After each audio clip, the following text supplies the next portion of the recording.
नमस्कार दोस्तों, स्वागत है आपका study for public service commission में। जैसे कि आप जानते हैं कि एचएसएससी के द्वारा जेबीटी का जो एग्ज़ाम है वो कंडक्ट करवाया जाना है 28 सितंबर को, और बच्चे इसके एडमिट कार्ड का वेट कर रहे थे। तो फाइनली आप सभी का जो है एडमिट कार्ड आ चुका है।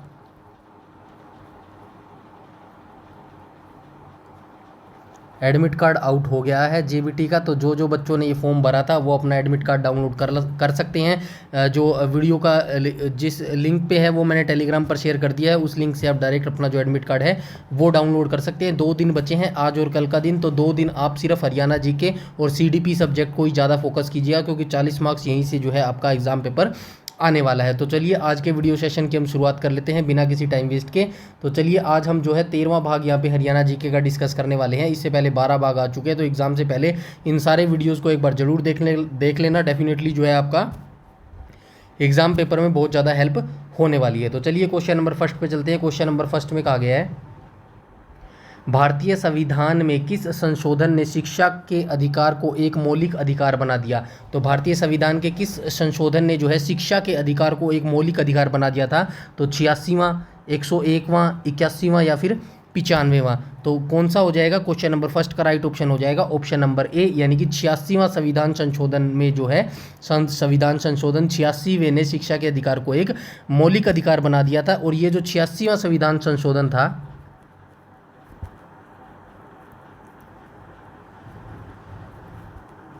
संविधान संशोधन, ये कब किया गया था? तो ये किया गया था 2002 के अंदर किया गया था। तो 2002 में संसद ने पारित किया था। इस संशोधन के तहत संविधान में एक नया अनुच्छेद 21A जोड़ा गया था।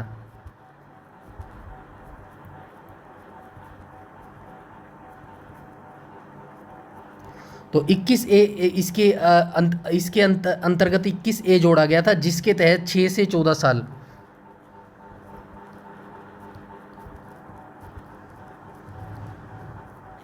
6 से 14 साल के बच्चों को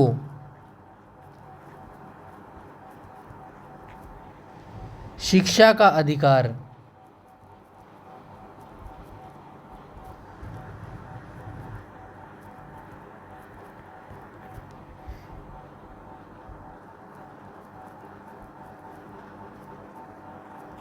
मौलिक आधार पर मिला। तो ठीक है, इतनी जानकारी आपको रखनी है क्वेश्चन नंबर फर्स्ट से। भारतीय संविधान में किस संशोधन ने जो है शिक्षा के अधिकार को मौलिक अधिकार का अधिकार बना दिया? तो 86वें संविधान संशोधन ने शिक्षा के अधिकार को मौलिक अधिकार बना दिया। 86वां संविधान संशोधन कब पारित हुआ था? तो 2002 में पारित हुआ था। इसके अंतर्गत 21A जो है वो अनुच्छेद 21A जोड़ दिया गया था। 6 से 14 साल के बच्चों को शिक्षा का अधिकार जो है मौलिक अधिकार बन गया था। तो चलिए क्वेश्चन नंबर सेकंड पे चलते हैं। क्वेश्चन नंबर सेकंड में कहा गया है, पर्यावरण पर पहला अंतर्राष्ट्रीय सम्मेलन आयोजित किया गया था। तो पर्यावरण पर जो पहला अंतर्राष्ट्रीय सम्मेलन है ये कहाँ पर आयोजित किया गया था? नई दिल्ली, न्यूयॉर्क, स्टॉकहोम या फिर जेनेवा के अंदर? तो क्वेश्चन नंबर सेकंड का राइट ऑप्शन हो जाएगा ऑप्शन नंबर 3, यानी कि स्टॉकहोम में जो है ये पर्यावरण अंतर्राष्ट्रीय सम्मेलन आयोजित किया गया था। पर्यावरण पर पहला अंतर्राष्ट्रीय सम्मेलन जो है मानव पर्यावरण पर संयुक्त राष्ट्र सम्मेलन था, जो ये कब कंडक्ट करवाया गया था? 1972 में किया गया था। 1972 में आयोजित किया गया था, ये रखना याद।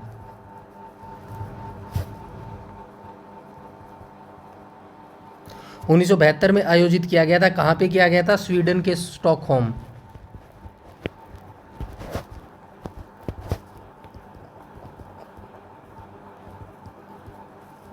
स्वीडन के स्टॉकहोम में 1972 में ये आयोजित किया गया था। इसी सम्मेलन में जो है विश्व पर्यावरण दिवस की भी घोषणा की गई थी, जो कि 5 जून को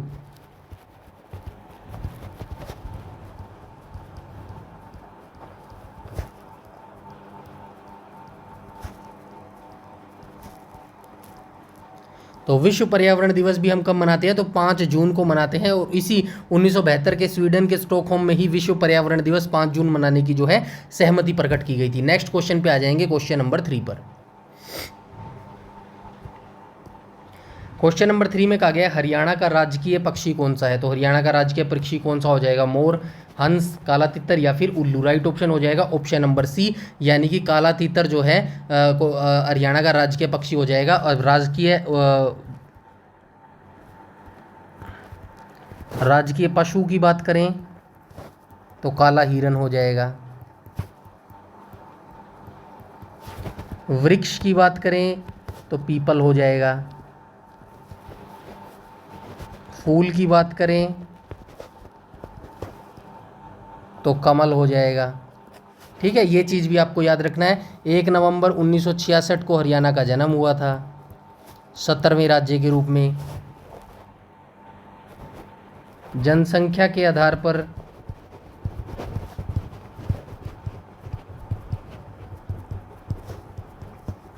अठारहवां नंबर है। क्षेत्रफल के आधार पर 20वां नंबर है। ठीक है, ये चीज़ें भी आप याद रखिएगा। नेक्स्ट क्वेश्चन पे आ जाएंगे, क्वेश्चन नंबर 4 पर।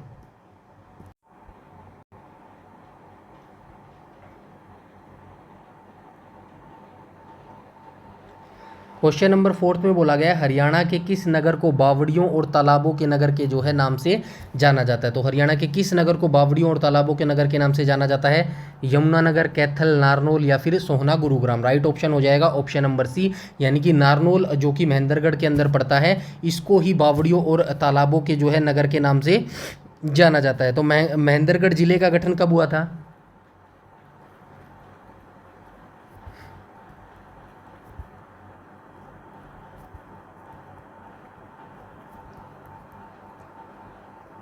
1948 में जो है इसका गठन किया गया था। यह तत्कालीन रियासतों के इलाके को मिलकर बना था। मतलब 1948 में जब इसका गठन किया गया था तो काफ़ी सारी रियासतों को मिलाकर किया गया था। कौन कौन सी रियासतें मिला के गई थी, आइए देख लेते हैं। पटियाला राज्य से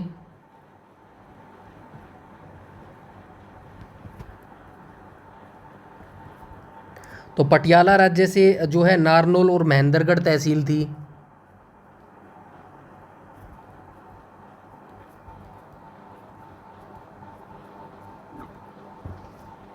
उसके बाद जो है जींद राज्य से दादरी, जिसको चरखी दादरी है, अब तो अलग हो गया है, ये उस समय की बात हो रही है, ये 1948 में। और नाभा राज्य से बावल,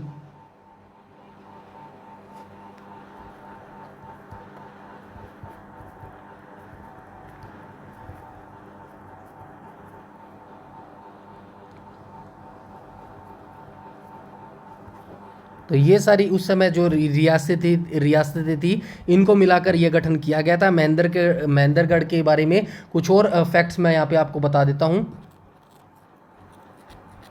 1948 में तो इसका गठन हो गया था। वैसे 1966 में जब हरियाणा बना था 1 नवंबर 1966 को, तब 7 डिस्ट्रिक्ट होते थे हरियाणा के अंदर। इसको भी हम देख लेते हैं एक बार।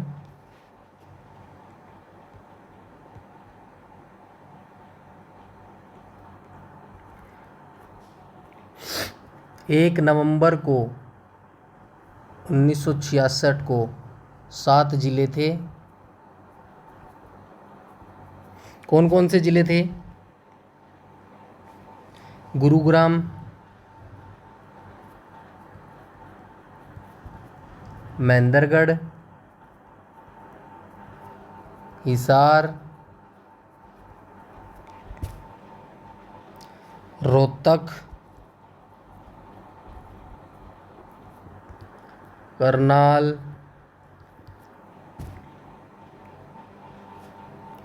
अम्बाला, जींद। तो हो गए होंगे 7, 1 2 3 4 5 6 7। तो ठीक है, ये 7 डिस्ट्रिक्ट होते थे हरियाणा के अंदर जब हरियाणा का निर्माण हुआ था 1 नवंबर 1966 को।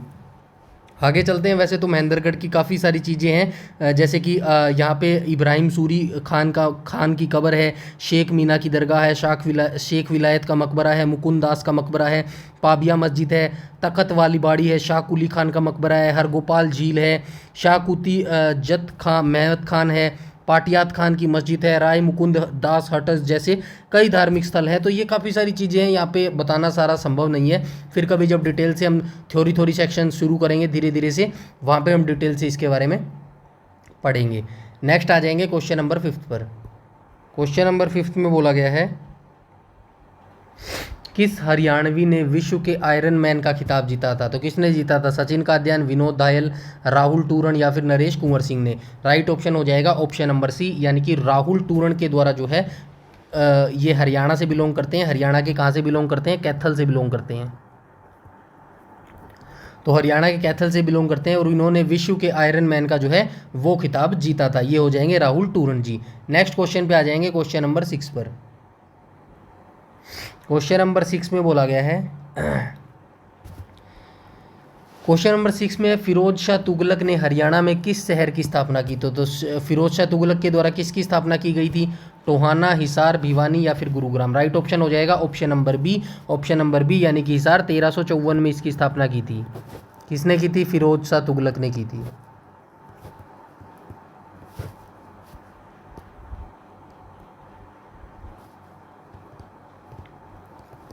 तो 1354 में जो है इसकी स्थापना की थी फिरोज शाह तुगलक ने। हिसार एक अरबी शब्द है, ये भी आप रखना।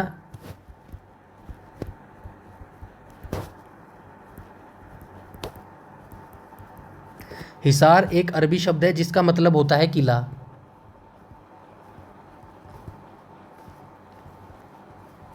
तो हिसार एक अरबी शब्द है जिसका मतलब होता है किला। इस शहर को फिरोजा ए हिसार के नाम से भी जाना जाता था। फिरोज शाह ने अपनी पत्नी रानी गुजरी के लिए यहाँ पे गुजरी महल का भी निर्माण कराया था। तो हिसार के अंदर जो गुजरी महल है,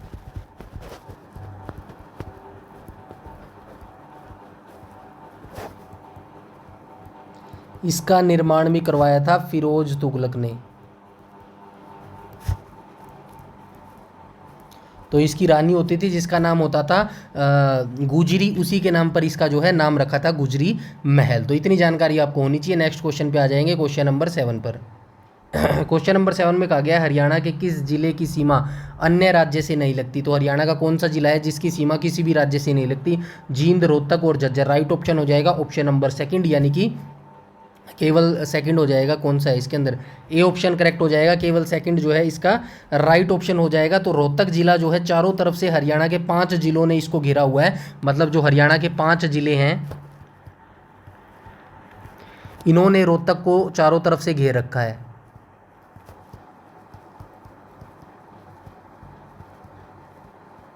तो कौन कौन से किस किस ने घेर रखा है आइए देख लेते हैं। पूर्व से सोनीपत, पश्चिम में भिवानी,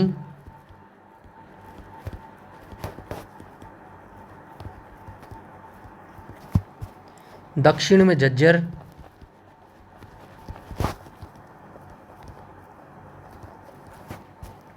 उत्तर पश्चिम में हिसार,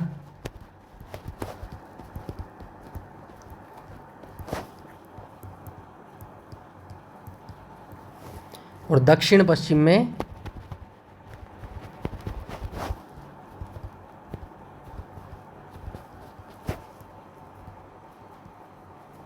बहादुरगढ़। तो ये 5 राज्य हैं जिन्होंने रोहतक को जो है चारों तरफ से घेरा हुआ है। तो इसीलिए जो रोहतक के जिले की सीमा है वो किसी अन्य राज्य से नहीं लगती। नेक्स्ट क्वेश्चन पे आ जाएंगे, क्वेश्चन नंबर 8 पर।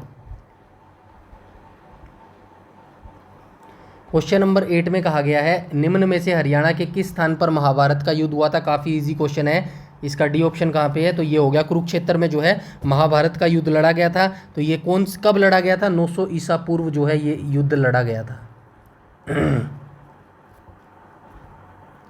900 ईसा पूर्व जो है ये युद्ध लड़ा गया था। किन किन के बीच में हुआ था? कौरवों और पांडवों के बीच में।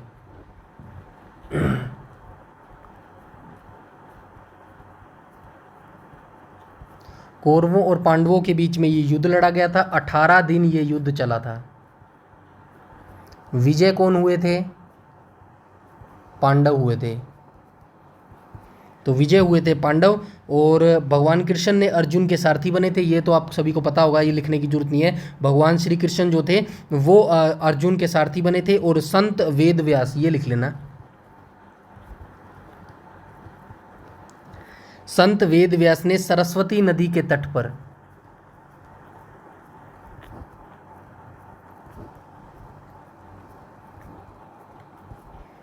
महाभारत काव्य लिखा।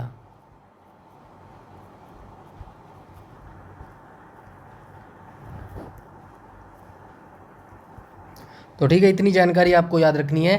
वेद व्यास जी ने महाभारत को लिखा है। किस नदी के तट पर लिखा? तो सरस्वती के नदी के तट पर लिखा। और किस भाषा में लिखा ये भी लिख लेना, संस्कृत भाषा में लिखा।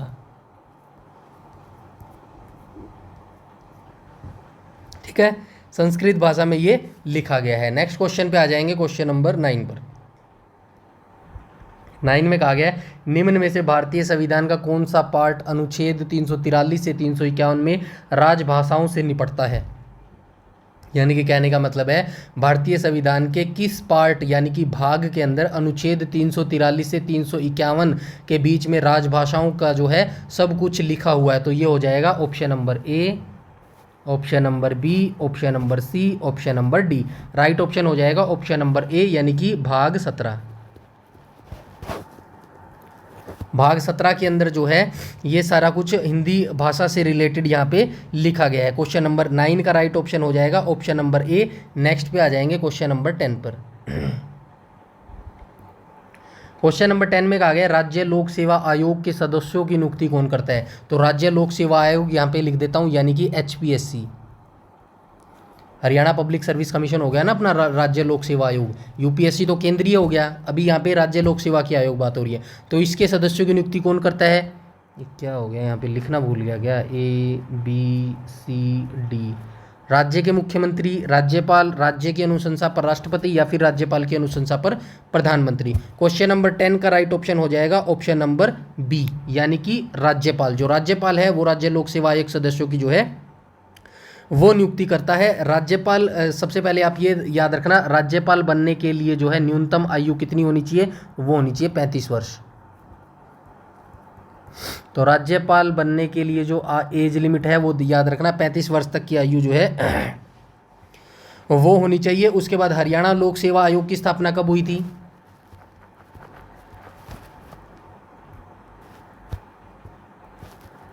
HPSC की स्थापना कब हुई थी, तो ये हुई थी 1 नवंबर 1966 को।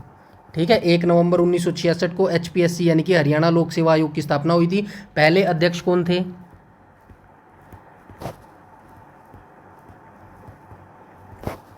दरबारी लाल गुप्ता।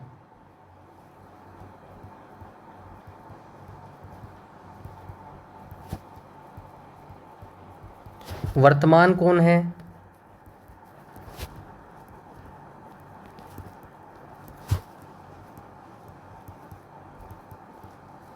आलोक वर्मा। ठीक है जी, इतनी जानकारी आपको याद होनी चाहिए। थोड़ा सा एक बार HSSC के बारे में और देख लेना, कभी HSSC हमारी नाराज़ ना हो जाए। उसी के पेपर की आप तैयारी कर रहे हैं तो HSSC की भी स्थापना याद रखना। HSSC की स्थापना की कब हुई थी, तो ये HSSC की स्थापना हुई थी 28 जनवरी 1970 को।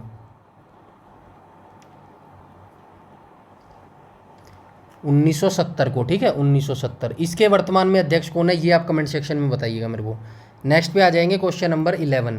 क्वेश्चन नंबर 11 में कहा गया है निम्न में से कौन सा वृक्ष फरीदाबाद जिले में सर्वत्र उगता है। दूसरे उपयोगों के अलावा इस वृक्ष की छाल डाली सर्दियों में पशुओं के चारे में जो है वो काम आती है। क्वेश्चन नंबर 11 का देख लेते हैं, खेजड़ी, कीकर, बबूल, पीपल या फिर खैर खादिर। क्वेश्चन नंबर 11 का राइट ऑप्शन हो जाएगा ऑप्शन नंबर ए यानी कि जो खेजड़ी वृक्ष है ये फरीदाबाद जिले में उगता है। दूसरे उपयोगों के अलावा जो इस वृक्ष की छाल या डाली है सर्दियों में पशुओं के चारों में भी काम आती है। नेक्स्ट क्वेश्चन पे आ जाएंगे, क्वेश्चन नंबर 12 पर।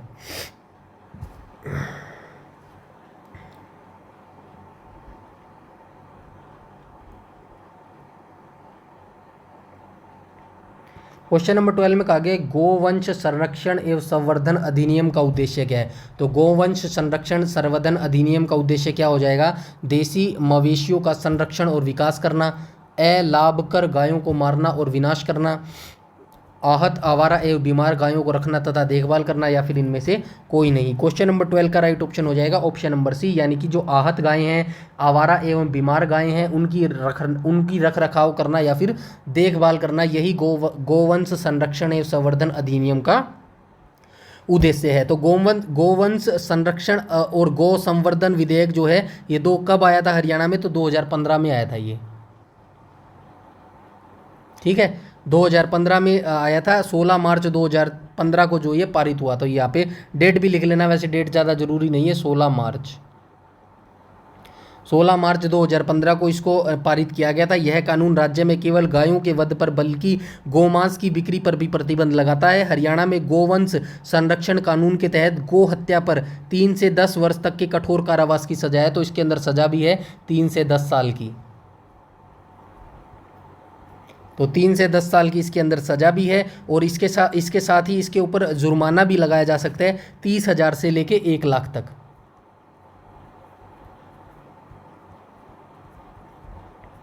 30,000 से 1 लाख तक का जुर्माना भी है इसी जो है अधिनियम के अंदर। नेक्स्ट क्वेश्चन पे आ जाएंगे हम, क्वेश्चन नंबर 13 पर। क्वेश्चन नंबर 13 में कहा गया है गोहाना क्षेत्र में किस शासक के विरुद्ध विद्रोह हुआ था। गोहाना क्षेत्र में किस शासक के विद्रोह हुआ था? बलबन, फिरोज तुगलक, बाबर या फिर अलाउद्दीन खिलजी। तो गोहाना क्षेत्र में किस शासक के विरुद्ध जो है विद्रोह हुआ था? क्वेश्चन नंबर 13 का राइट ऑप्शन हो जाएगा ऑप्शन नंबर बी, यानी फिरोज शाह तुगलक के शासक के विरुद्ध जो है गोहाना क्षेत्र में विद्रोह हुआ था। फिरोज शाह तुगलक दिल्ली सल्तनत तुगलक वंश का ये शासक था। फिरोज शाह तुगलक का जन्म कब हुआ था? कहाँ गया फिरोज शाह तुगलक? तो ठीक है, फिरोज शाह तुगलक का जन्म कहाँ पे हुआ था? तो इनका जन्म 1308 में हुआ था। और जो इनका शासन अवधि थी वो कहाँ से कब तक रही थी? 1351 से लेके 1388 तक इनकी शासनावधि थी। इस अवधि के दौरान जो है इन्होंने शासन किया था। इससे जो है इन्होंने 300 नगरों की स्थापना की थी। ये काफ़ी इंपॉर्टेंट है। 300 नगरों की स्थापना की थी।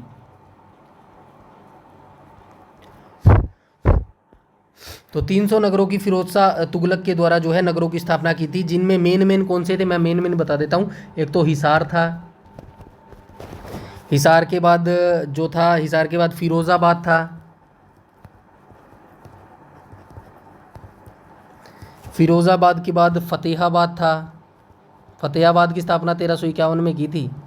फतेहाबाद था, फतेहाबाद के बाद जौनपुर था, और जौनपुर के बाद जो था जौनपुर के बाद एक और रह गया, कौन सा था? जौनपुर के बाद था जौनपुर 5 हो गए ना शायद, 1 2 3 4 ही हुए। तो हिसार, फिरोज़ाबाद और कौन सा रह गया एक बताइए आप? हिसार हो गया, फिरोज़ाबाद हो गया, फतेहाबाद हो गया, जौनपुर हो गया, फिरोज़पुर हो गया एक। फिरोज़पुर नहीं लिखा ना, फिरोज़पुर। तो ये 5 जो मेन थे इन 300 नगरों में से हिसार हरियाणा के अंदर पड़ता है, फिरोज़ाबाद ये यूपी के अंदर पड़ता है, फतेहाबाद हरियाणा के अंदर पड़ता है, जौनपुर भी यूपी के अंदर पड़ता है, फिरोजपुर ये पंजाब के अंदर पड़ता है। ठीक है, तो ये 5 इंपॉर्टेंट्स नगर थे 300 के अंदर जो इन्होंने डेवलप किए थे। उसके बाद आ जाएंगे हम आगे क्वेश्चन नंबर 14 पर। 14 में कहा गया हरियाणा में पुरुषों द्वारा पहने जाने वाली टोपी क्या कहलाती है? टोरा, मुरेठा, पगड़, खंडवा। तो राइट ऑप्शन हो जाएगा ऑप्शन नंबर बी, यानी कि पुरुषों द्वारा पहने जाने वाली टोपी को कहा जाता है मुरेठा। तो हरियाणा में पुरुषों द्वारा पहने जाने वाली टोपी को मिर्जई,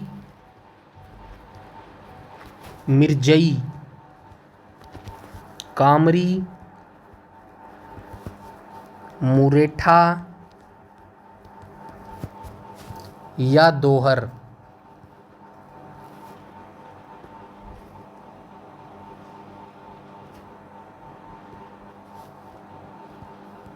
तो इन नामों से जो है वो जाना जाता है। हरियाणा में पुरुषों द्वारा पहने जाने वाली टोपी को क्या क्या कहा जाता है? मिर्जई, कामरी, मुरेठा या दोहर, इन नामों से जो है वो बोला जाता है। और महिलाओं का जो पारंपरिक परिधान है वो 52 गज का दामन है, साथ में कुर्ती होती है जिसे गोटेदार चुनरी के साथ जो है पहना जाता है। हरियाणा की महिलाओं को शादियों में दी जाने वाली रेशम की ओढ़नी को दीमच कहा जाता है। ये लाइन लिख लेना, ये काफ़ी जो काफ़ी प्रीवियस ईयर क्वेश्चन में जो है पूछी भी गई है। हरियाणा की महिलाएं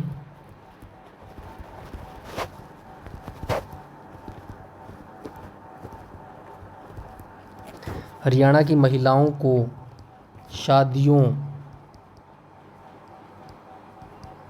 में दी जाने वाली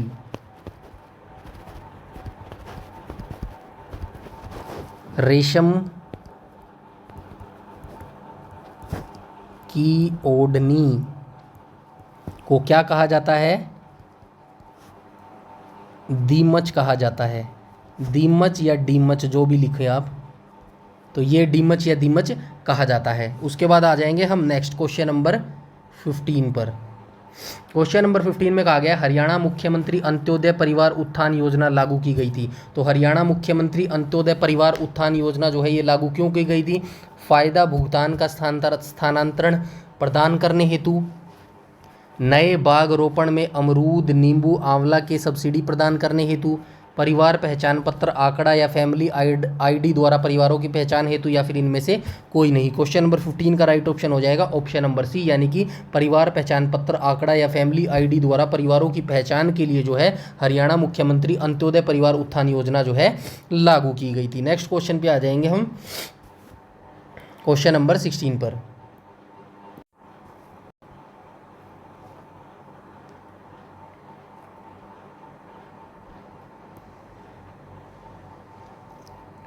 क्वेश्चन नंबर 16 पे आ जाते हैं। 16 में कहा गया है हरियाणा के हिसार में गुजरी महल का निर्माण किस शासक ने करवाया था। तो ये क्वेश्चन हम ऊपर भी देख चुके हैं काफ़ी डिटेल में। राइट ऑप्शन हो जाएगा option number A, Firoz Shah Tughlaq ने जो है गुजरी महल का निर्माण करवाया था। फिरोज शाह तुगलक के द्वारा 1354 में हिसार,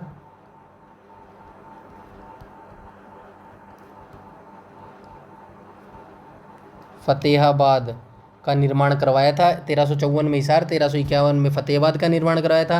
हिसार में जो गुजरी महल है उसको अपनी पत्नी, इनकी पत्नी प्रेमिका जो भी थी, गुजरी नाम था उनका,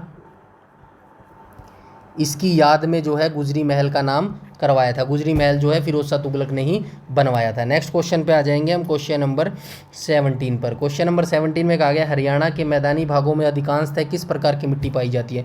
तो हरियाणा के मैदानी भागों में किस प्रकार की मिट्टी अधिक पाई जाती है। पीले रंग, भूरे रंग की उपजाऊ मिट्टी, पथरीली मिट्टी, रेतीली मिट्टी, या फिर बलुई की मिट्टी।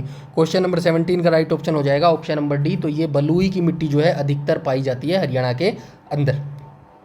नेक्स्ट आ जाएंगे क्वेश्चन नंबर 18 पर। क्वेश्चन नंबर 18 में कहा गया है सूचियों को मिलाना है। कोई बात नहीं, यहाँ पे सूची 1 दी है, यहाँ पे सूची 2 दी है, यहाँ पे पानीपत के युद्ध दिए गए हैं, यहाँ पे इनको मिलाना है। तो ठीक है, देख लेते हैं, कोई बात नहीं। पानीपत का प्रथम युद्ध कब हुआ था। तो ये हुआ था 1526 को। पानीपत का द्वितीय युद्ध कब हुआ था। तो ये हुआ था 1556 को। पानीपत का तृतीय युद्ध कब हुआ था। 1761 में। करनाल का युद्ध हुआ था 1739 में। तो ऐसे मैच करना है, पहले का हो गया तीसरा, तो ए का थर्ड हो गया, यहाँ पे थर्ड है। उसके बाद जो दूसरा है, दूसरे का फोर्थ हो जाएगा, दूसरे का फोर्थ यहाँ पे हो गया। तो दूसरे का फोर्थ कहीं भी नहीं है, तो राइट ऑप्शन ये हो गया। ऐसे भी आप करने की कोशिश कीजिएगा, जो है ऑप्शनों को देख के फिर टिक करने की कोशिश कीजिएगा, आगे जाने की जरूरत नहीं है। राइट ऑप्शन हो जाएगा क्वेश्चन नंबर जो है क्या हो गया, कौन सा क्वेश्चन नंबर है ये, 18 है। तो क्वेश्चन नंबर 18 का जो है वो राइट ऑप्शन हो जाएगा ऑप्शन नंबर ए। ठीक है, आगे चलते हैं हम क्वेश्चन नंबर 19 पे। अब बताने की तो जरूरत नहीं है कब क्या हुआ युद्ध, ये पता होंगे आप सभी को। ठीक है, चलते हैं हम, नेक्स्ट चलते हैं। चलिए क्वेश्चन नंबर 19 पे आ जाएंगे। क्वेश्चन नंबर 19 में कहा गया है हरियाणा की सबसे प्राचीन व प्रमुख नहर कौन सी है। गुड़गांवा नहर, भिवानी नहर, भाखड़ा नहर, या फिर पश्चिमी यमुना नहर। तो हरियाणा की सबसे प्राचीन व प्रमुख नहर कौन सी हो जाएगी। तो ये हो जाएगी पश्चिमी यमुना नहर। क्वेश्चन नंबर 19 का राइट ऑप्शन हो जाएगा ऑप्शन नंबर डी। पश्चिमी यमुना नहर का निर्माण जो है फिरोज शाह तुगलक ने 1335 ईस्वी में करवाया था, ये बात याद रखना।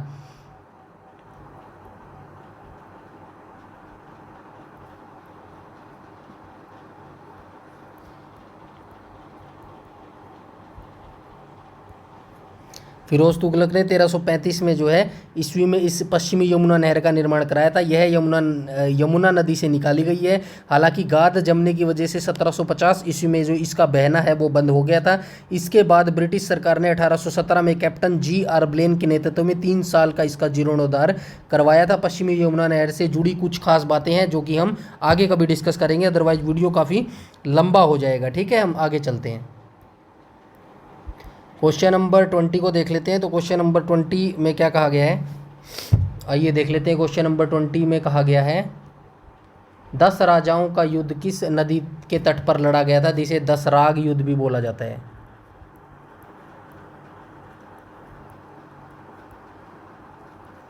ठीक है, 10 राग युद्ध। तो ये ऑप्शन नंबर ए हो जाएगा, रावी नदी। रावी नदी को परूषणी नदी भी कहा जाता है, कहीं कहीं आपको परूषणी नदी भी देखने को मिलेगा, तो आप याद रखना रावी या फिर परूषणी। तो ये रावी परूषणी नदी के किनारे लड़ा गया था 10 राजाओं का युद्ध, जिसे 10 राग्य युद्ध भी कहते हैं। परूषणी नदी के तट पर लड़ा गया था। यह युद्ध आधुनिक पाकिस्तान पंजाब में हुआ था। कहाँ हुआ था, उस समय के पाकिस्तान पंजाब में ये युद्ध हुआ था। पाकिस्तान पंजाब में ये युद्ध हुआ था। और उसके बाद हम इसकी बात करें आगे की, तो इस युद्ध में जो है भरत के राजा सुदास ने 10 राजाओं के संघ को हराया था। भरत के राजा सुदास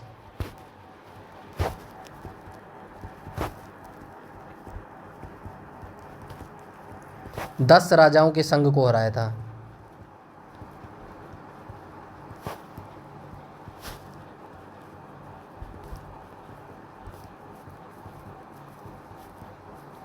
तो ठीक है, 10 राजाओं के संघ को इन्होंने हराया था। उसके बाद जो है इस युद्ध में भरत के पुरोहित कौन होते थे?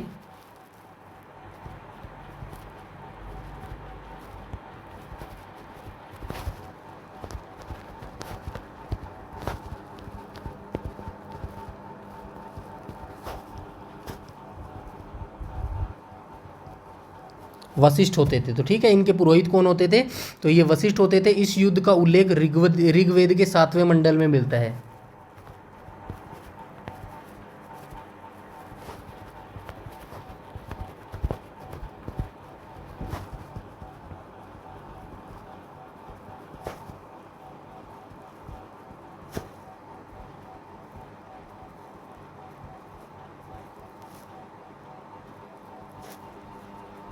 ऋग्वेद के 7वें मंडल में इसका उल्लेख मिलता है। रावी नदी के कई पुराने नाम हैं। वेदों के मुताबिक रावी नदी को इरावती कहा जाता था। इरावती का मतलब होता है ताजगी देने वाली।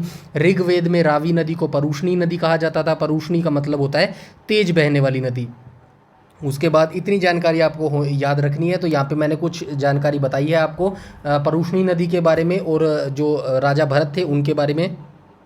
जैसे कि उनके पुरोहित कौन होते थे, तो ये गुरु वशिष्ठ होते थे। तो ये जानकारी आपको रखनी है। ये टॉप 20 क्वेश्चन थे जो हमने यहाँ पे डिस्कस किए। तो वीडियो अच्छी लगी हो तो लाइक कीजिएगा। यहाँ पे मैं और भी लिख सकता था, बट चलो कोई बात नहीं, अभी वीडियो काफ़ी लंबा हो जाएगा। आपके एग्जाम भी कल परसों ही आपका एग्जाम है, तो आप अपनी तैयारी अच्छे से करते रहें, लगातार तैयारी करती रहें। कल लास्ट वीडियो आएगी हमारी हरियाणा जीके की। उसके बाद जो है बाद में हरियाणा पुलिस के लिए जो है PYQ हम सीरीज बहुत जल्दी स्टार्ट करने वाले हैं। तो अपनी तैयारी अच्छे से करते रहें, लगातार तैयारी करती रहें। वीडियो को अच्छी लगी हो तो लाइक कीजिएगा और शेयर कीजिएगा। और चैनल पर पहली बार विजिट कर रहे हैं तो चैनल को सब्सक्राइब कर लेना और बेल आइकन बटन को टैप कर लेना, ताकि समय पर आपको सारी नोटिफिकेशन मिलती रहे। साथ में हमारा टेलीग्राम ग्रुप जरूर से जरूर ज्वाइन कर लेना। सारी नोटिफिकेशन, सारी अपडेट, सब कुछ वहाँ पर बताया जाता है। सारी PDF, सारे PYQ क्वेश्चन पेपर बिल्कुल फ्री में जो है हमारे टेलीग्राम पर प्रोवाइड करवाए जाते हैं। इसको जरूर से जरूर ज्वाइन कर लेना। इस वीडियो में इतना ही रखते हैं, तब तक के लिए धन्यवाद।